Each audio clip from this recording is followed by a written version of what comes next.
आता है, फिर जब ये चक्कर चला ही रहता, कब तक? जब तक भगवान के चरणारविंद की प्राप्ति नहीं हो जाती। जब है करुणा के सागर इस जीव के ऊपर कृपा करते हैं और अपनी करुणा में इस वर्षा करके अपने श्री चरणारविंद में आश्रय देते, स्थान देते हैं, तभी ये जीव जन्म मरण के चक्कर से छूट सकता है। इसका और कोई उपाय नहीं है।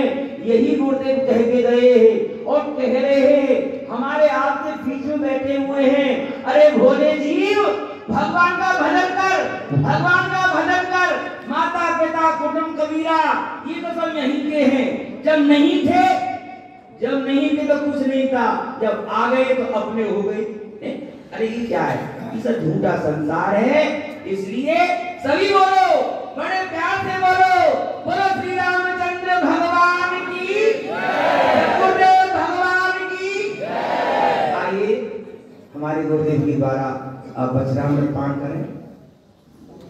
बोलिए राघवेंद्र सरकार की, अनंत बलवंत संत श्री हनुमंत लाल जी महाराज की। यह जो संसार है वास्तविक स्वार्थी है। प्राणी संसार में जब आता है तो भगवान को वादा करके आता है कि मैं संसार में जब जाऊंगा तो तुम्हारा ही गुणान गान गाऊंगा।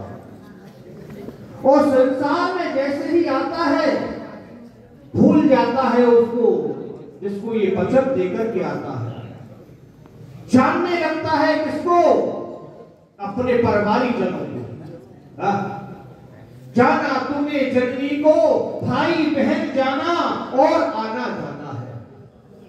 सुख जाना दुख जाना, अपना पराया जाना, कुटुंब कबीर सब धीरे धीरे जाना है।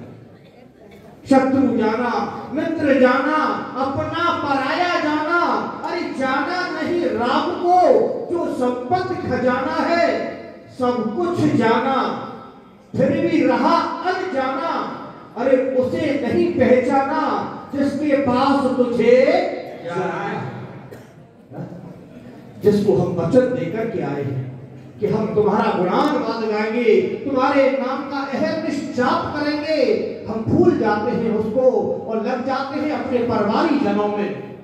माता है, पिता है, भाई बंधु कुटुंब कबीर सब जो भी है सब स्वार्थी है।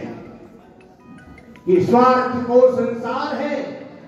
जब तक स्वार्थ सिद्ध ते आदर घेरे रहे जो मुर्दे को गिद्ध। ये माता पिता भाई बंधु कुटुंब कबीर ये जब तक साथ देते हैं जब तक इस प्राणी से लोभ होता है, इससे स्वार्थ होता है।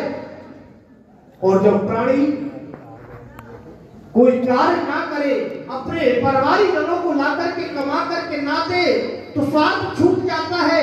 उसको उस प्रकार से छोड़ देते हैं जैसे कि मरे हुए मुर्दे को गिद्ध छोड़ देते हैं। उसी प्रकार ही संसार है। संसार का जो प्राणी है उसी कार्य में लगा रहता है, भगवान नाम को भूल जाता है। इसलिए सभी से कहना है कि जपो अहर्निश, हरि का नाम जपो। अहर्निश नहीं जप सकते हो तो एक घड़ी आदि में पुनियाद और तुलसी संगत साज के हर कोट अपराध। पूरी ज्यादा नहीं तो एक घड़ी आधी घड़ी भगवान नाम स्मरण अवश्य करना चाहिए। और नाम जपने से जो प्राणी अपराध करता है, पाप कर देता है, वह सभी नष्ट हो जाता है। पाप एक ही प्रकार से नहीं, पाप करने के अनेकों प्रकार बन जाते हैं।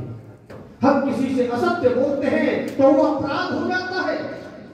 हम किसी आत्मा को दुखाते हैं तो वह अपराध हो जाता है। हम किसी का धन हरण कर लेते हैं तो वह अपराध हो जाता है। अपराध करने के कई प्रकार हो जाते हैं। उस अपराध को नष्ट करने के लिए क्या है? सिर्फ और सिर्फ भगवान नाम। संसार का नाम जपोगे तो आप भवसागर में डूब जाओगे, और भगवान नाम जपोगे तो भवसागर से तर जाओगे। ये स्वार्थ का ही संसार है। इसलिए संसार को त्यागो और भगवान नाम में लगन लगाओ। बोलिए